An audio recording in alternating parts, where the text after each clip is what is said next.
ஆண்டவருடைய பரிசுத்த நாமம் மையப்படுவதாக. ரொம்ப நாட்களாக நம்முடைய சர்ச்சுக்கு மேலே ஒரு லைன் போயிட்டு நிமித்தமாக அதை எடுக்கணும்னு சொல்லி நம்ம பிரயாசப்பட்டோம். பல பாசஸுங்க, பல பிலிவர்ஸுங்க எல்லாருமே ஜெபம் பண்ணாங்க. ஆண்டவர் அந்த ஜெபத்தை கேட்டு இந்த நாளிலும் கூட அந்த ஈபிலியனுக்குரிய வேலைகள் நடப்பதற்கு ஆண்டவர் தான் இன்றைக்கு உதவி செய்து வருகிறார். இன்றைக்கு அந்த லைனை இன்றைக்கி ரிமூவ் பண்ணுறத நீங்கள் டைரெக்டாக நீங்கள் பார்க்க முடியும்.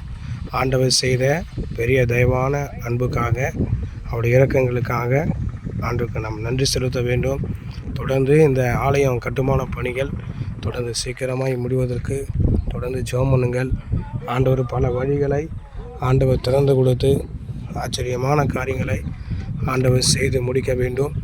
இந்த ஈபிலியன் எடுப்பதற்கு நாம் பட்ட பிரயாசங்கள் அதிகம், ஜெபங்கள் அதிகம். அந்த ஜெபங்கள் எல்லாவற்றையும் ஆண்டவர் கேட்டு நிறைவேற்றின தயவுக்காக ஆண்டவருக்கு நாம் நன்றி செலுத்துவோம். தொடர்ந்து ஜெபித்துக் கொள்ளுங்கள். கர்த்தர் நாம் மையப்படுவதாக. God bless you.